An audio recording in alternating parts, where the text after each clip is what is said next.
Good evening, everybody. This is Nate G. With the Beat Your Genes podcast. Dr. Lisle, how are you doing this evening? Good. How about yourself? Doing pretty good. So we've got a couple of questions today, but before we get to them, so we've been doing this podcast for a couple of years, and I just got this email from one of our listeners. Mm-hmm. Dear Dr. Lisle, I wanted to update you on a situation you gave me some advice on last year, and then I'll explain what happened. Dear Dr. Lisle, last year my 19-year-old son was causing me great concern after losing his job, being unmotivated to get a new job, spending all his time playing video games, becoming very uncooperative with doing any chores, and appearing very low motivated. Dr. Lisle, you advised me to set a date for him to move out and then talked about how to go about doing this, what to say, etc. Well, I did what you recommended. He seemed very unimpressed and uninterested in my declaration that this was what needed to happen.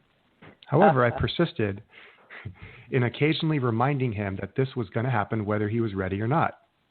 1 week before his deadline, he still had not found a job or a place to live.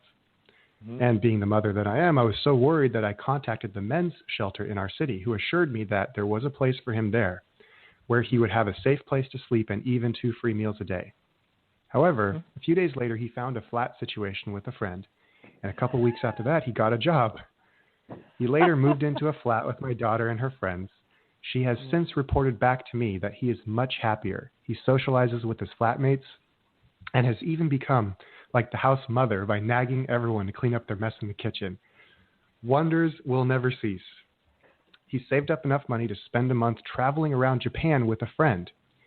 And my relationship with him seems a lot easier as well. I can even have an occasional and pleasant conversation with him. Staying strong and making him move out was one of the best and most difficult decisions I have made in my life. And I'm truly grateful for your help, without which I don't think I could have done it. Well, how cool is that? That's the. I should have a name for that scenario. The essentially the we want some alliteration that it has to do with mother, that the over-mothering mother, and these are I run into this fairly commonly, where moms have such a phenomenal psychological and emotional investment in their kids. And when their kids are struggling and stuck, mom is mystified, and she does everything she possibly can and twists herself into a pretzel. And this is what I call working too hard. Okay. This is when you're working too hard, and this is when we have to make the little critter start to struggle for itself. And this is terrific to get this feedback. I always enjoy getting feedback like this. I'm not a bit surprised. I'm fascinated with some of the details, like how he waited around to the last second. That's just, I'm surprised. Obviously, there could have been one more notch where he didn't get out, and then you have to show him the door, et cetera. That gets to be a mess, because you actually then have to threaten him with the cops, and you're going to have to give him 30 days formal notice, and depending upon the state that you're in, there's processes that can get stickier. But terrific, just a terrific outcome, and it's what we would expect, that he was well capable of flying on his own. That big bird was sitting in the nest with his mouth wide open, staring down at his mother. and he needed to be shown the door. Terrific. I'm really happy that she let us know. That's great. Thank you, Nate. Yeah. Thank you very much for our listener for letting us know. And okay, so we have a caller on hold who's been waiting to ask Dr. Lisle a question. So we are going to welcome Kathy. Kathy, welcome to the show. Hi. Hi there. How you doing, Kathy? I'm good, Dr. Lisle.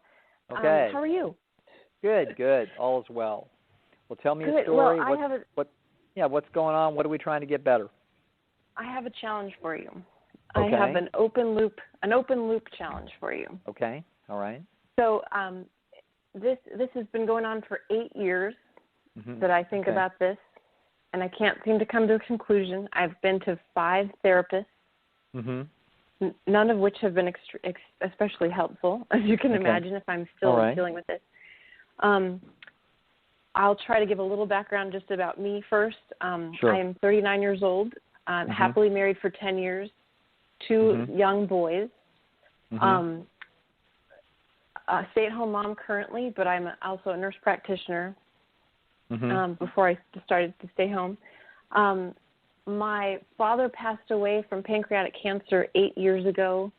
There was an incident that happened right before he died, after which my immediate family of origin threw me under the bus, so to speak.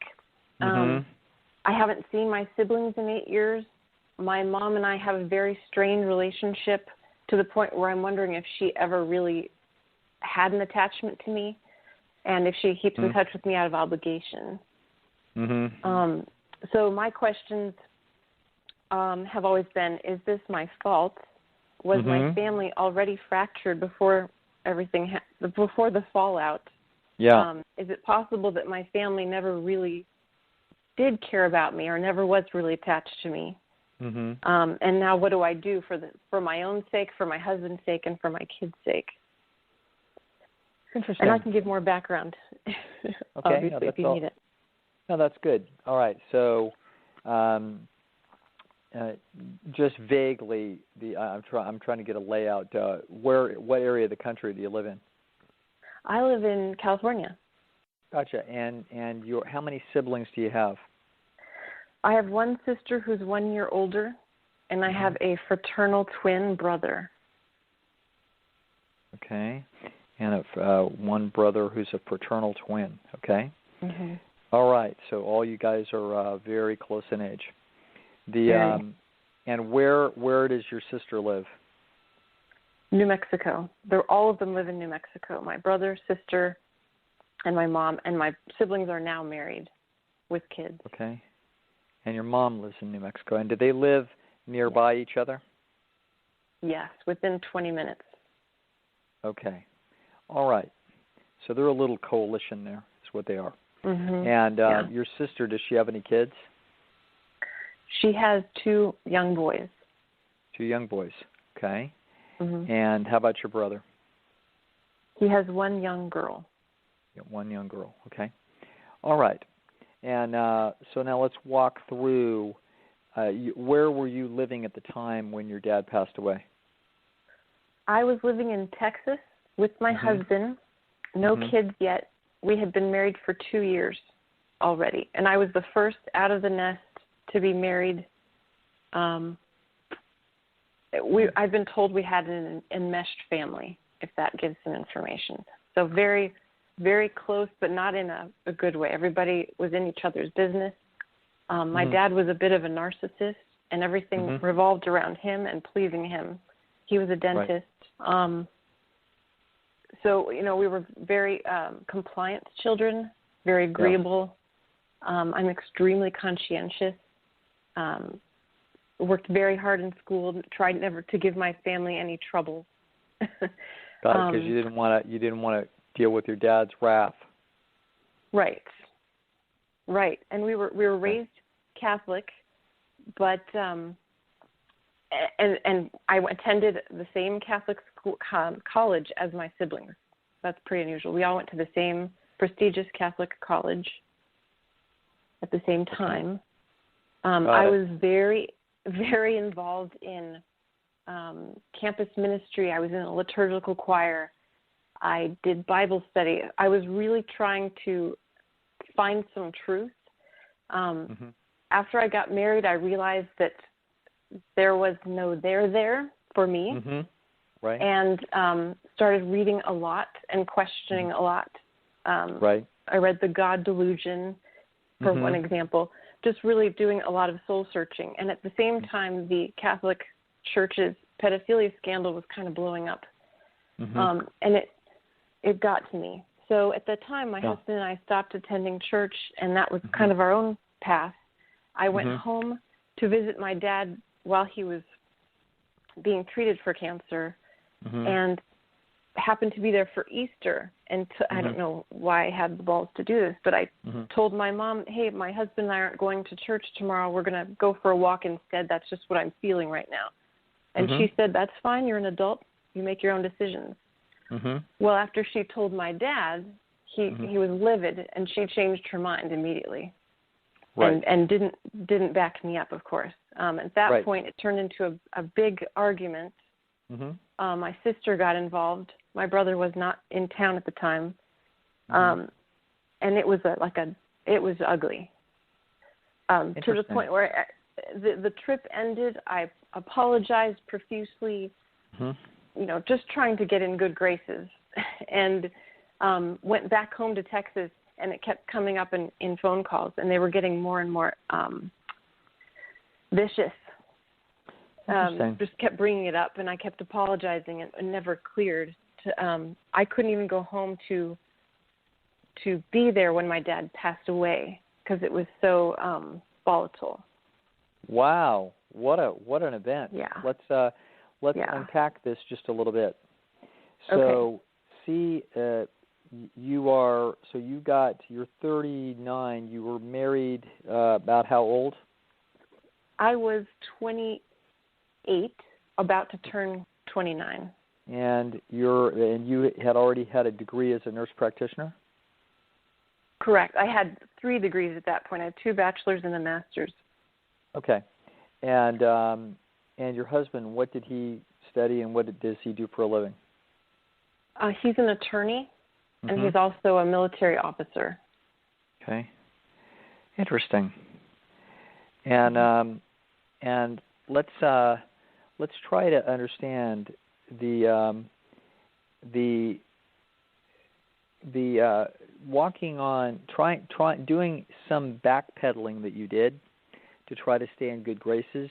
Give me a little feel, if you can, for what you were thinking about why this was useful, necessary, desirable. What is it that we are worried about when we have an ailing father that is, screaming and carrying on and basically being, completely out of control? So give me a feel for, did he have a large estate? Did he promise and threaten financial repercussions? Where is the power there? Or is it just sheer psychology? Of psychology. I mean, everything that he left went to my mom. So it's not like there was going to be a payout. Right. But no, the whole function of the family was to try to win his admiration and affection because it could turn on a dime. And I felt like my mom was always boosting him up. He was a bit of an emotional child in the sense that, all of the things that we were rushing to do were helping make him feel like a better person. And at the end of his life, he was not one for self-examination. And I think that being given a terminal diagnosis and being forced to examine your life was not at all what he was prepared to do. And he was lashing out and angry. There were no hallmark moments of, I'm really going to miss you. I'm very proud of you. I love you. And that's what I desperately wanted. Yeah, interesting. Yeah.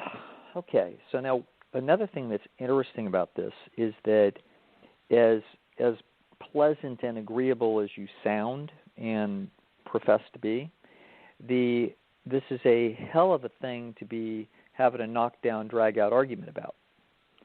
So give me a feel for what goes on in your head as you're getting, who is it that confronted you this Easter?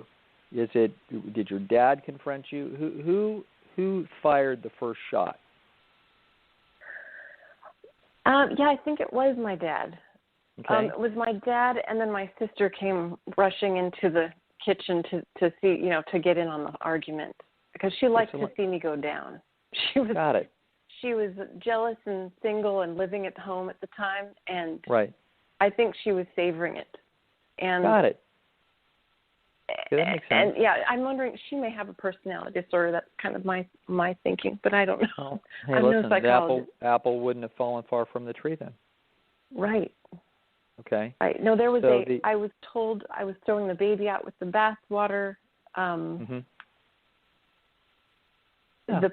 dad my dad always got offended when someone would bring up the church scandal because he felt he took it personally for some reason, even though he wasn't devoutly Catholic. He would go to church on Sundays, but that's about it. Yeah, but he didn't. He always felt like that was a ding on his character if his Jewish friends brought it up. Right. So your dad. So for me to bring it up, I guess, yeah. Yeah. So your dad felt like, so the pedophilia scandal came up in the discussion. Yes. That's a hell of a thing to bring into the discussion. So so essentially, we're at Easter. You go there. Why are we even there? Is your dad sick, or why are we making the visit? Just trying to be there as much as possible, and I visited him because of his illness. Got it. But the irony is that I visited 7 times in the 9 months from diagnosis to death, and I really didn't feel like it really mattered that much to him. I would show up and try to be present and be there, but he would just kind of go about his business, and my husband and I would do our thing. And I was always looking for that connection and waiting for the conversation, and it didn't happen. So it was awkward. Right. So let me get this straight. I want to make sure I have the timeline. So he gets a diagnosis, and then these visits happen, and then was a late visit when he was pretty deep in trouble that Easter, or did the Easter happen before his diagnosis? Easter happened 2 months before he died, but he was still up and about and very active. He wasn't on hospice. He wasn't in pain. Got it. All right. So you're going there to essentially pat him on the head and show him that you care about him. That's kind of what's going on. Yeah. And you go there, and it happens to be Easter, and therefore Easter is this, there's this big expectation that people are going to go to church, and you tell your mom, hey, I'm not going to go, okay? And your mom's like, hey, you're a big girl, I respect that. And then somehow your dad gets wind of it and goes ballistic. Okay? Right. So let's look at this sort of in slow motion.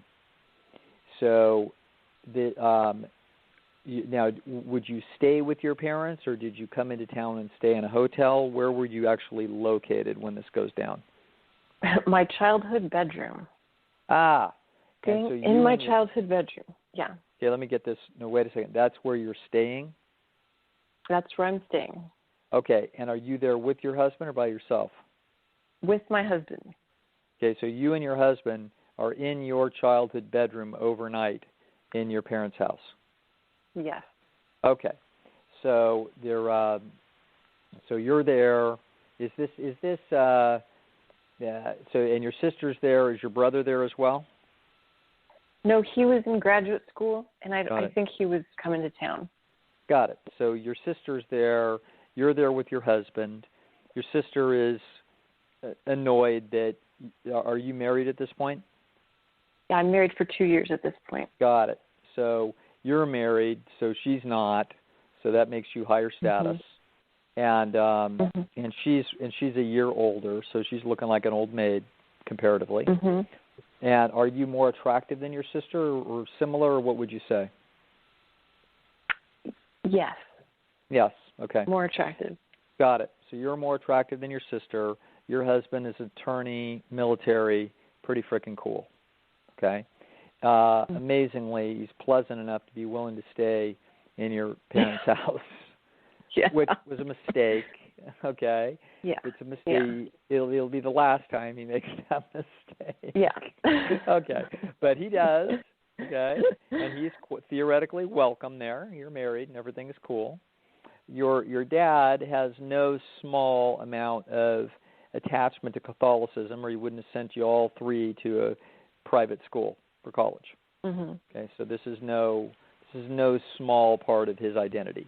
Okay, so this is his team. Okay, so you, however, you've sort of now wandered from the flock, and with obviously all kinds of good reasons, and you're pursuing truth so that you can have a better functioning mind than than those who don't do such questioning. All right, all fair enough. And so has your husband sort of joined you in this intellectual quest along the way? Yeah, he was ahead of it. He was ahead of me in the quest. Got it. And I think I thought I was going to pull him back into my fold, and it went the other way. Okay. So yeah, and your husband, pleasant or somewhat disagreeable, stable, strong, dominant, easygoing? What's his story? Very stable. Got it. Cool as a cucumber. While this all went down, he was standing next to me and calmly explaining. He did not get upset. He didn't yell. He didn't cry. I was crying. Right. I was devastated. So, yeah, he's cool as a cucumber. He's wondering why I can't just let go and move on. Okay. All good. Yeah. All right. So he's basically calmly defending your position. And now let's look at this argument that blows up. So you've told your mother, then you've gone about your business. Now tell me what actually goes down. Who comes and invades whose space, and how does this conversation even come up? I think I went to the back of the house and then eventually came to the kitchen, and my dad said, "What's this about you not going to church?" There you go. Good. And my mom had actually told me she didn't think my dad was going to go. So she said, "That's fine, you're an adult. I don't think Dad's feeling up to it, so you can stay home with him." So I thought, great, we'll have that bonding moment. Gotcha. Well, no, he changed his mind. He changed his mind as soon as he heard that I was possibly not going. Okay. And so that's when it started. So he's what, seated at the kitchen table? Yes. Okay, and you're walking into the kitchen. You're thinking that this is all going to be fine. You're not looking for a fight. You just don't feel like going to church. Okay? And so you told your mom, because that was the softer place to announce this. Yes. And figuring your mom could leak it to the king, and that that this would be. Therefore, it's not like you go and announce it to the king to pick a fight. You're leaking it through channels the way the politicians do it. And so so you leak this thing, and it turns out, so your dad doesn't come stalking you and yelling. He waits until you get into his environment, and he says, "What's this about you not going to church?" Okay, all right, and then tell me what happens. I think I started explaining, this is just what I'm feeling today. I would like to have some space and some time to reflect by myself and go for a walk with my husband. And this is how I'm feeling with what's going on in the church right now. This is my spiritual journey. This is just where I am today. I think I thought I was explaining myself in a very mature way. I'm someone who was living away from home and married for 2 years. I felt like I was a mature adult that could explain myself, and it should be well received. Right. My husband was outside shooting hoops in the driveway at the time, and my dad said, "Well, what does he think of this?" And I said, "Got it. Now that's very interesting." Yeah. So what happens is that he's not exactly sure of his ground. Okay, he's a declining, almost dead head narcissist. And your husband is young and strong and military and an attorney, and he has the measure of your husband, that your husband is young. What age is your husband relative to you? He's only 2 years older than I am. Got it. So at the time he's what, 33? He's 33. So he's a young guy, but he's how tall is he? 5'10". Got it. And how tall is your dad? About the same height. Yeah. What's your husband's build? Medium build. He's not a big guy, but he stands tall. He's a Marine. Right. 160 pounds.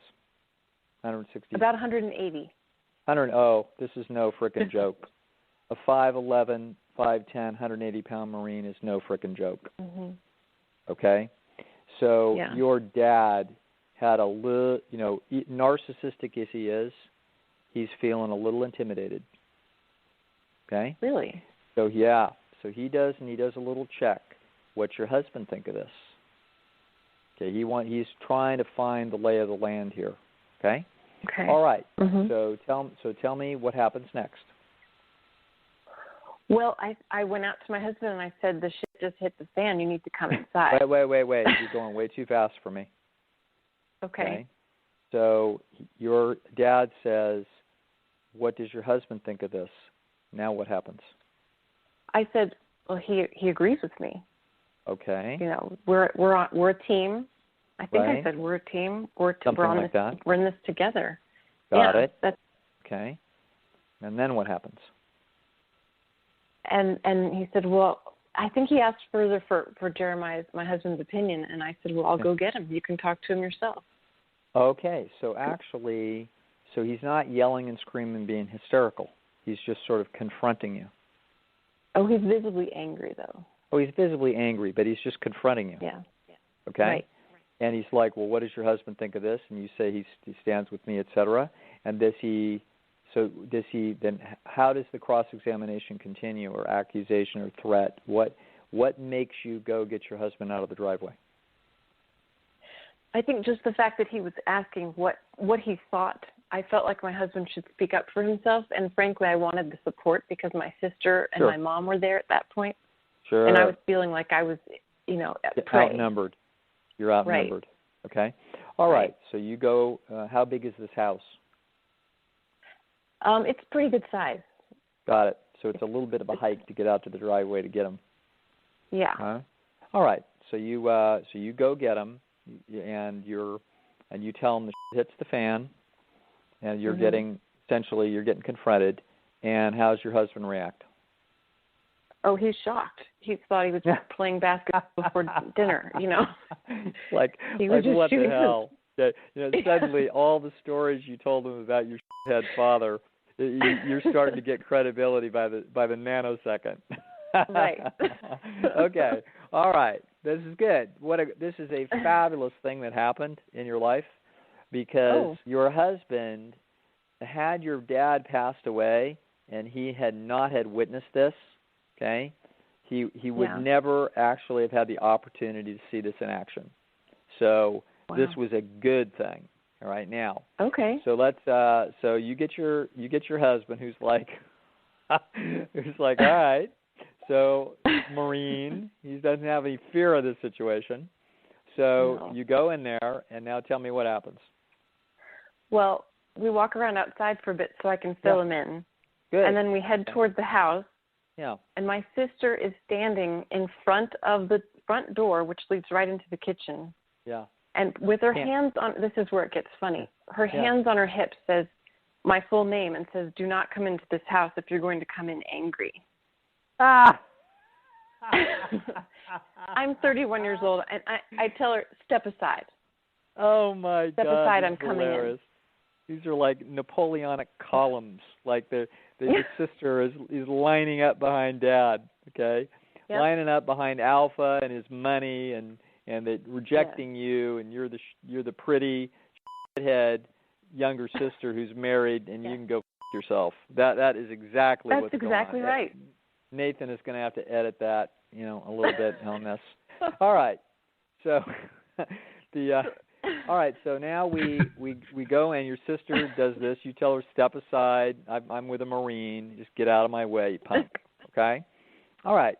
So now you go in the kitchen, and tell me what happens now. Well, this is the best part. So I tell her, step aside, I'm coming in. And she starts walking briskly behind me, basically waving a finger. And I said, step aside. This is my conversation, or I don't know what I said. And she said, at the top of her lungs, again, my full name, we live with cancer in this house. Ah, yes. Okay. Yeah. I.e., I'm the one that deserves any inheritance. If there's any special consideration about how any of the spoils of any of this is going to get divided one day, keep in mind that I'm on the correct team. Mm-hmm. That's a little bird chirping for resources. Ah, okay. Okay, all right. I wouldn't have thought of that. Yes. All right. So, hey, you do my job long enough, you follow the money. Wow. Did not think of that. All right. So, and your husband is what, behind her? He's behind her. He thinks she's a complete mess. He thinks she's total nutcase. Sure. He's not. Yes. He's not seeing all these, not seeing through these motivations, but it's disgusting. Okay. Right. All right. So, but he's not afraid of a fight. This is. He's put up with little midget junior officers that were tougher than this. So, all right. So we go into where we going into the kitchen now, where your dad and your mom are. Yeah, Mom and Dad are seated at the dining table, and my sister's hovering to the side, and my husband and I'm sitting at a countertop. Got it. And he's standing next to me. Standing next to you, okay? And so, are you actually at the countertop? Are you looking down on your parents, or what's I am. What's that? I am. I'm seated at a bar stool. Got it. That makes sense. And so your husband's looking down. Your parents are at the table, seated, defended by the table, and essentially in the official position of the head of business. Okay? Yeah. All right. So, and now tell me what happens next.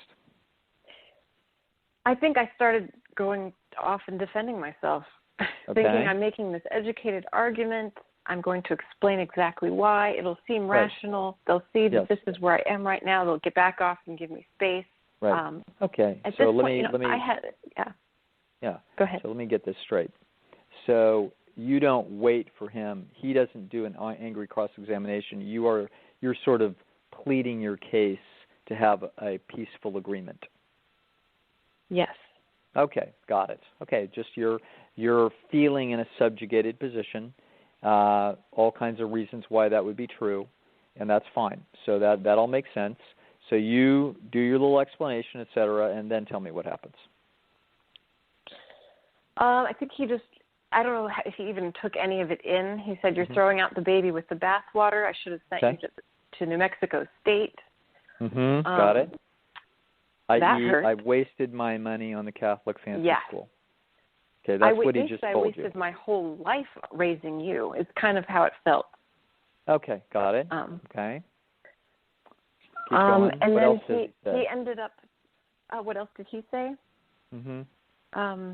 Those are the big ones I remember.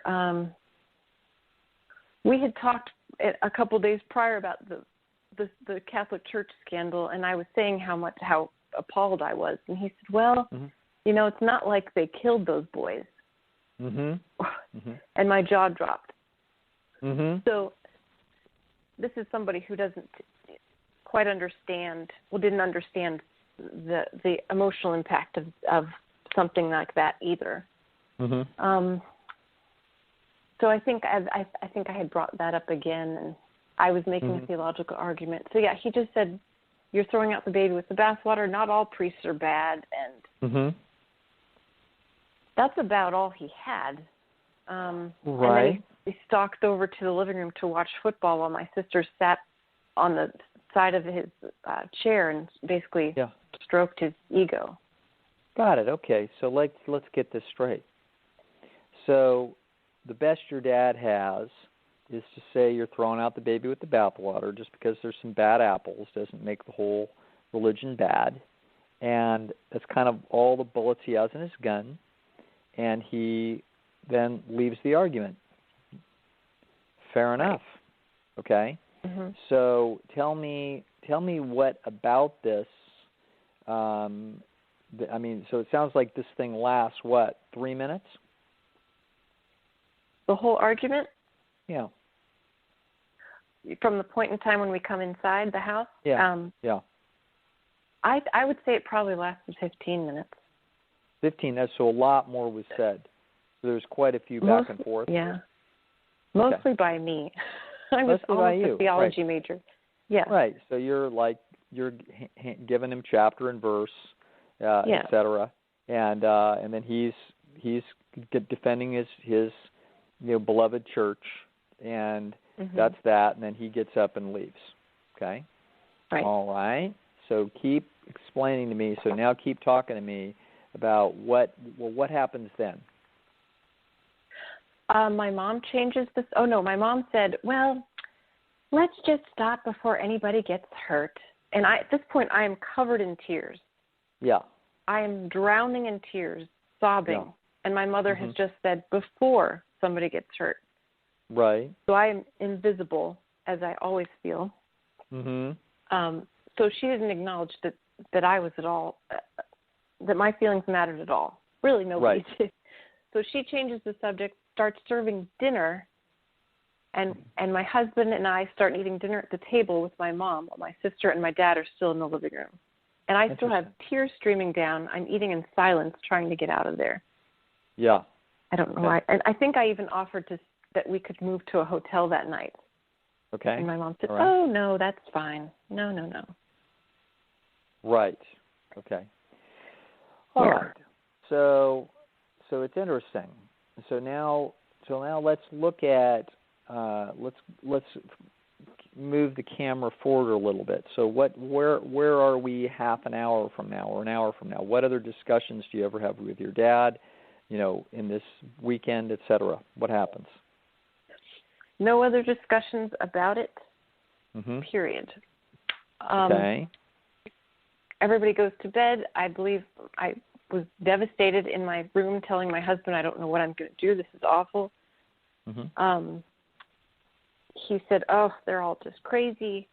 Don't worry about it. Aren't you glad you're truthful to yourself? What are you going to do? Be someone you're not. That sort of conversation. Right. Let me back up for a minute. So this is taking place, what, the day before Easter? Yes, the night before Easter. The night before Easter. So you and your husband then, so basically your dad doesn't make any big threats. He just says, he's disgusted, i.e. shouldn't have wasted the money on you in college, goes and watches football. Okay? Your sister follows the money over to the couch, petting his head. Okay? Your mom sticks her head in the sand like Switzerland, says, I don't see anything wrong with this. This is all fine. And you're upset, but I'm slightly confused about why this is such a devastating process, because your dad's made no big threats. He just disagrees with you, and he thinks that you are, he feels threatened and insulted that you have rejected this religion, and so then everybody goes to bed, and then tell me what happens the next day. The next day, my husband and I got ready to go for a walk, just as we promised. Yeah. We followed through. My family got ready to go to church. I said, we'll meet you at my aunt and uncle's house. We'll bring the pumpkin pies with us. And we did just that. We met them at my aunt and uncle's house. My dad gave me the coldest shoulder when he walked in and said, how's your Easter? Yeah. And I said, it's good. How's your Easter? And he was very chilly to me all that day. Yeah.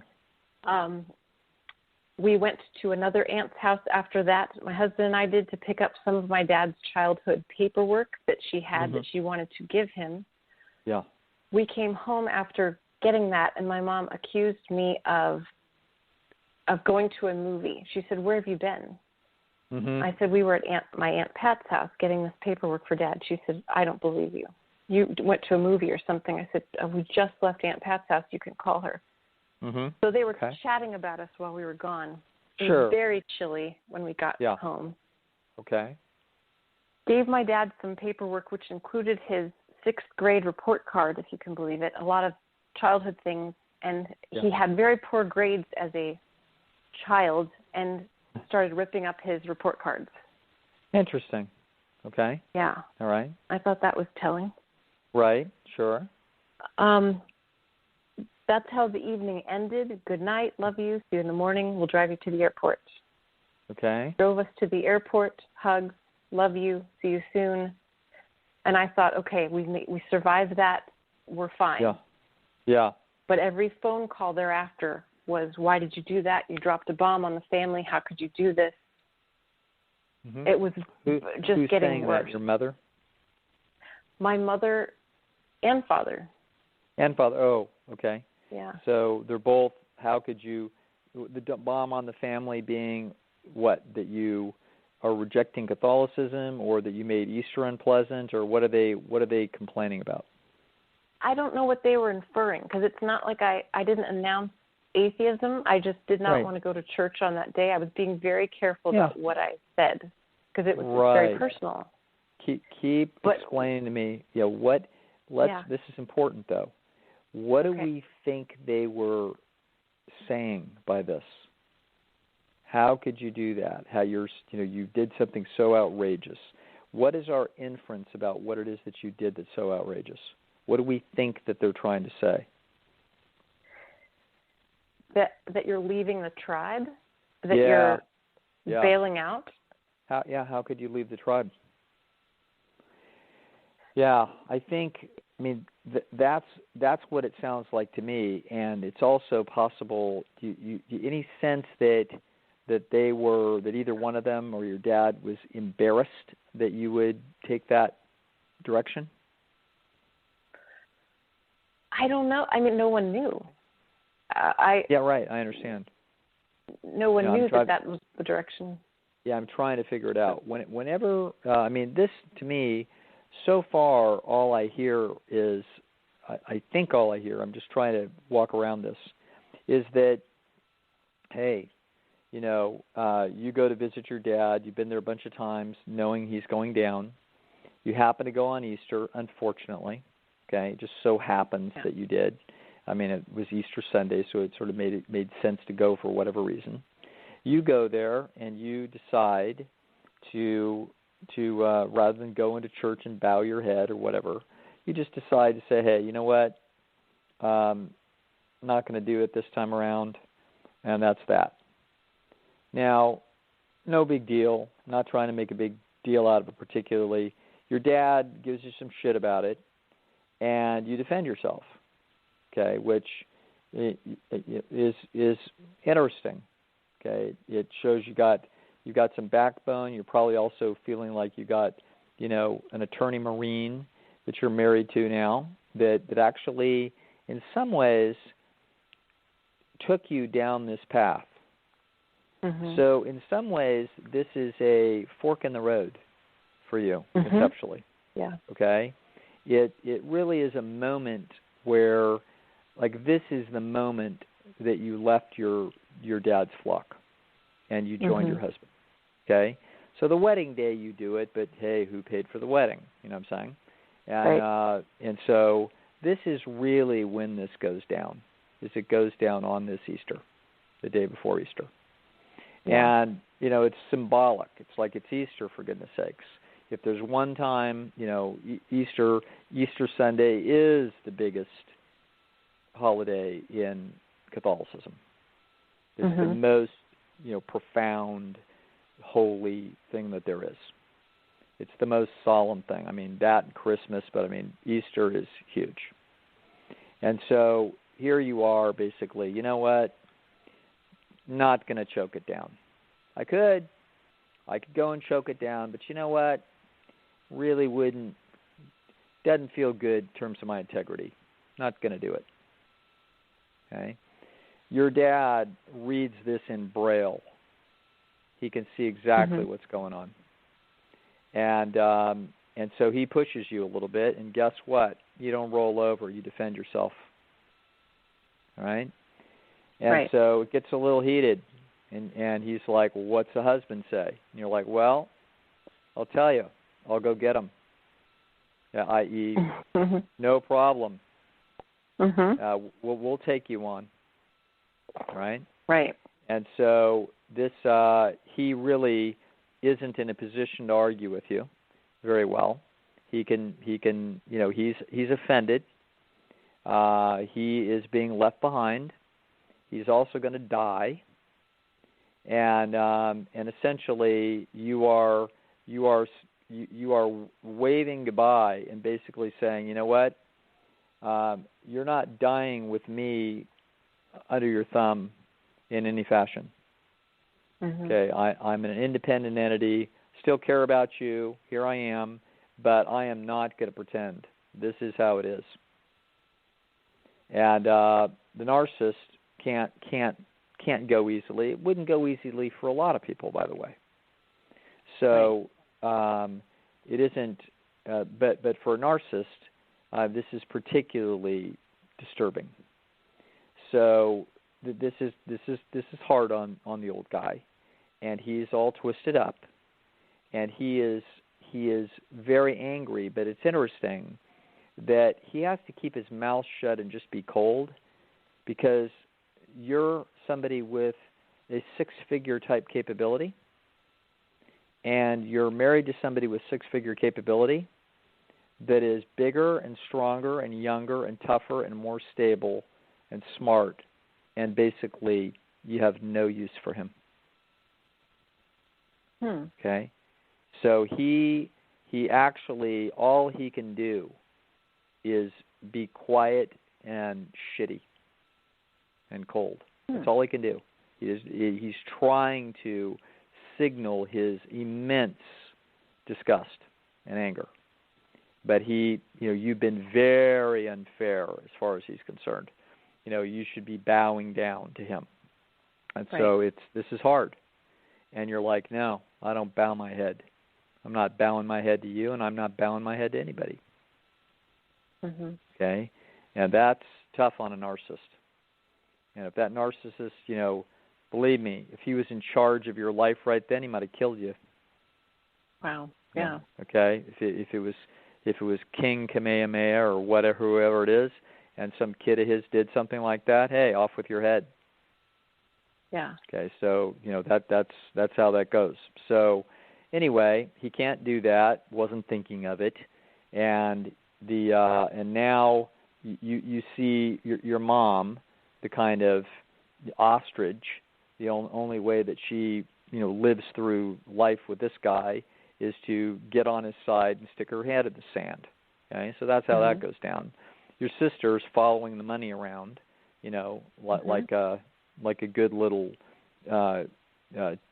good little child with the umbilical cord still stuck in, and so that's how that goes down. Okay, all right. So at the end of this, now what I would be curious about is, now that I understand it, is what are you ruminating about? Kind of what thoughts come over and over, and what's making you uncomfortable? How can you describe it? Yeah. Well, the current state of affairs is that I've had many conversations with my mom over the phone, trying to understand why this has gone on so long. It's turned into an estrangement. And me saying this is crazy. We need to bring our family back together. It's everybody. I understand you're mad at me. I'm not sure why you're still mad at me for not going to church on Easter. This doesn't seem reasonable. Yeah, and she'd say, well, I agree. She would agree and say, you're right. We need to bring the family together. Yeah. And then she'll hang up the phone and go tell my siblings that I chewed her out and made her cry.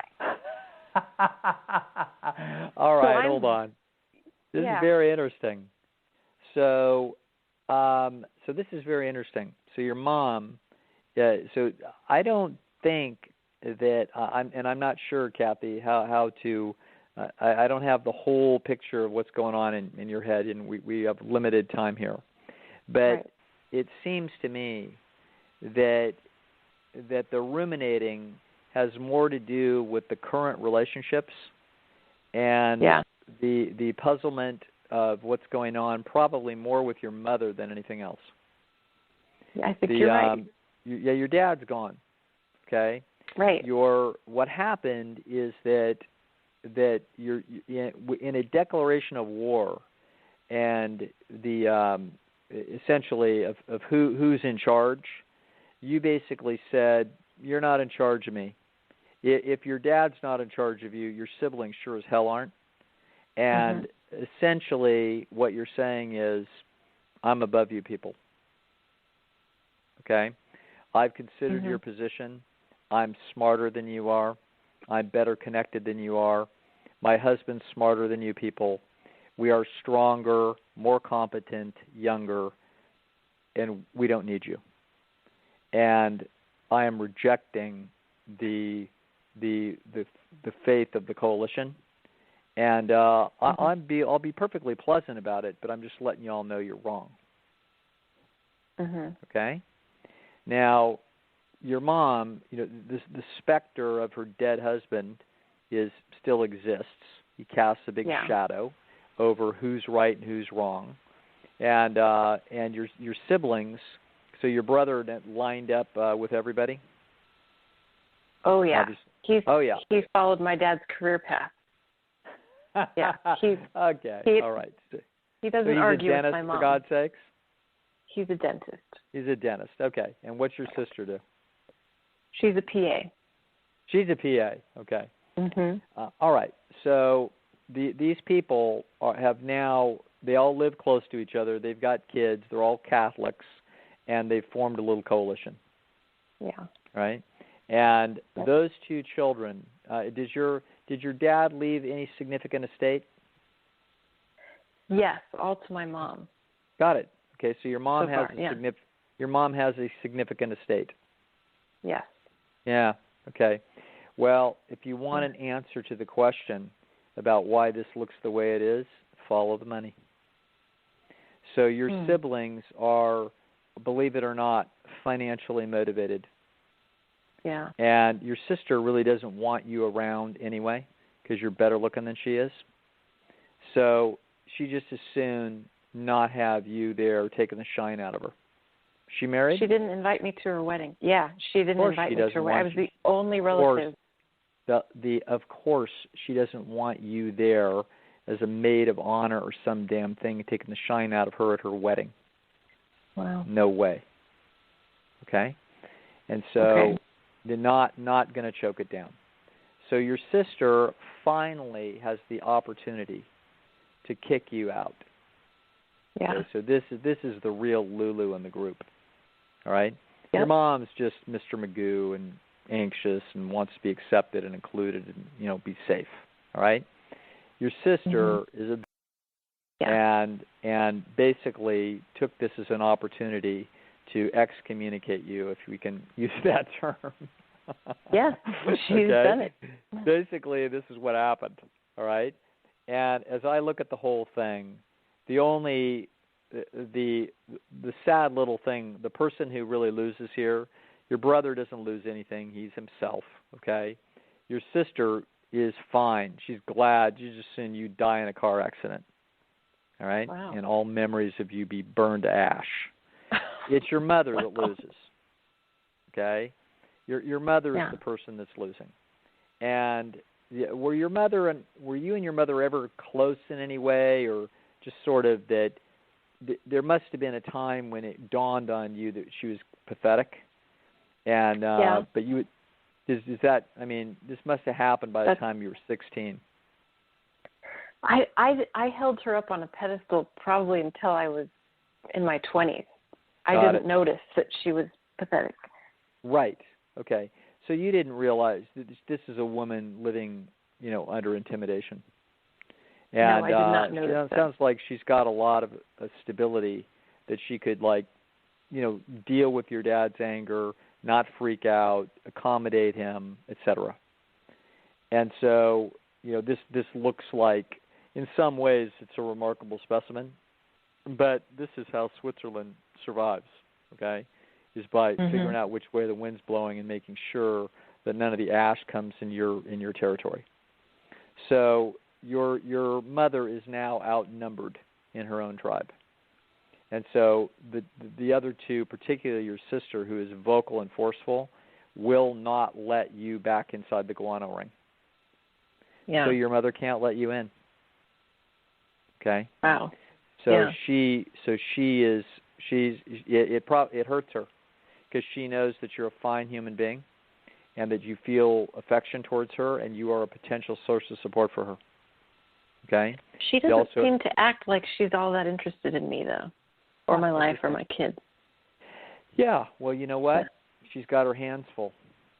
And so she's not this is a necessary sacrifice. So she's able to do this. She sacrificed a lot of friendships, her own interests and impulses.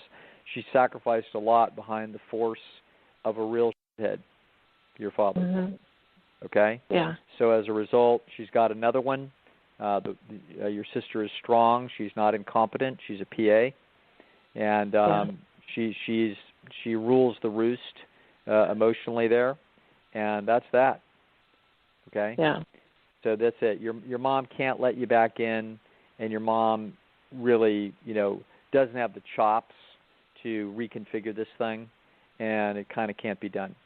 So I think as you go forward and you kind of look at these dynamics and see where it's all at, your sister, both fortune hunting and status hunting, is now the daughter, okay? Mm-hmm. And so all resources become directed towards her and her children, and she can have a perfectly pleasant situation with your brother, as long as it means cutting 1/3 of the siblings and the most threatening sibling in terms of status out of her orbit.